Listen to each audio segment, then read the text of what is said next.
Là, quand Mathieu est avec nous, forcément, on parle bande dessinée. Et la première BD dont vous nous parlez ce matin, Mathieu, c'est l'adaptation d'un roman d'Amélie Nothomb. Certains disent Nothomb, vous dites comme vous voulez, évidemment. Voici ce dont on parle. Alors, vous savez qu'il y a de plus en plus de romans à succès qui sont adaptés en bande dessinée, mais celle-ci, c'est un petit événement parce que c'est la première fois qu'un livre de la romancière belge Amélie Nothomb est adapté en bande dessinée.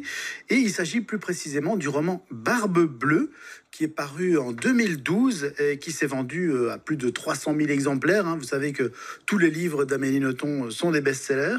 Et donc, si cette bande dessinée fonctionne, on peut sans doute s'attendre à d'autres adaptations de romans d'Amélie Nothomb, puisqu'elle en a publié plus d'une trentaine et elle en publie un nouveau chaque année. Alors, c'est l'histoire d'une jeune femme qui loue un appartement à un drôle de propriétaire, c'est bien ça? Exactement. Et ça commence, l'histoire de Barbe Bleue, elle commence par un rassemblement de femmes dans un splendide hôtel particulier dans le 7e arrondissement de Paris.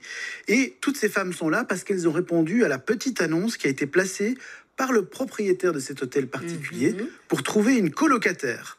Et donc, la candidate sélectionnée, elle bénéficiera d'une luxueuse chambre de 40 mètres carrés avec une salle de bain privée, à moindre coût, donc autant dire une aubaine à Paris. Et forcément, donc, les candidates se bousculent, même s'il y a quand même de quoi se méfier du propriétaire, le mystérieux et richissime Don Elemirio, dans la mesure où les 8 précédentes locataires ont disparu. Oh là là.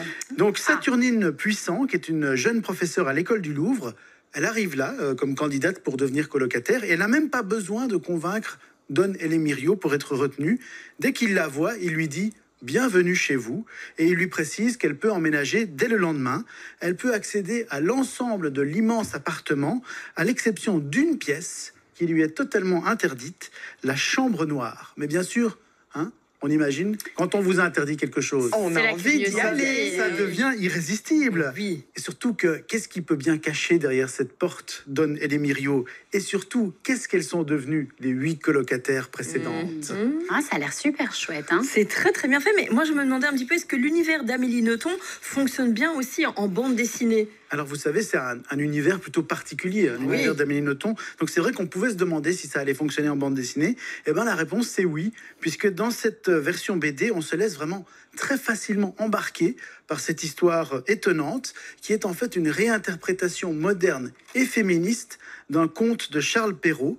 Donc, les couleurs sont magnifiques, il y a un vrai sens du rythme, les dialogues sont savoureux, et puis le duo formé par Saturnine et Don Elemirio fonctionne très bien, puisqu'en fait la jeune femme, c'est une forte tête, elle ne se laisse pas faire par l'aristocrate espagnol, malgré toutes ces tentatives de manipulation et de séduction. Un mot sur l'autrice peut-être de cette BD. Il paraît qu'elle est fan de l'univers d'Amélie Nothomb, justement. Oui, justement, Camille Beniamina, c'était sans doute l'autrice de BD la mieux placée pour adapter Amélie Nothomb en bande dessinée, puisqu'elle est une lectrice assidue des livres de la romancière belge, avec laquelle elle correspond depuis son adolescence.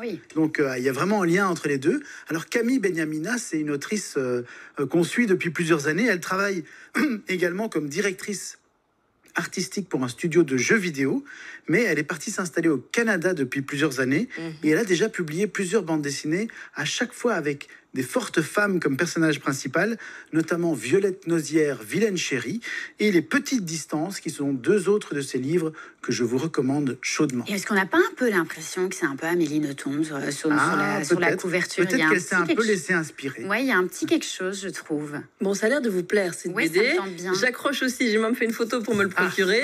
À qui ça va plaire d'autre, cette bande dessinée? Je crois que ça va plaire vraiment justement aux amateurs d'Amélie Nothomb, à ce style particulier et aussi au dialogue.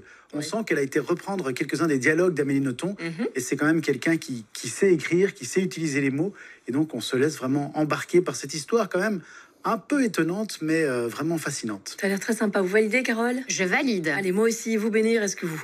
À découvrir. À découvrir. J'avoue, c'est une forme de validation. Je vais être très très honnête, j'ai un peu de mal avec l'univers d'Amélie Nothomb.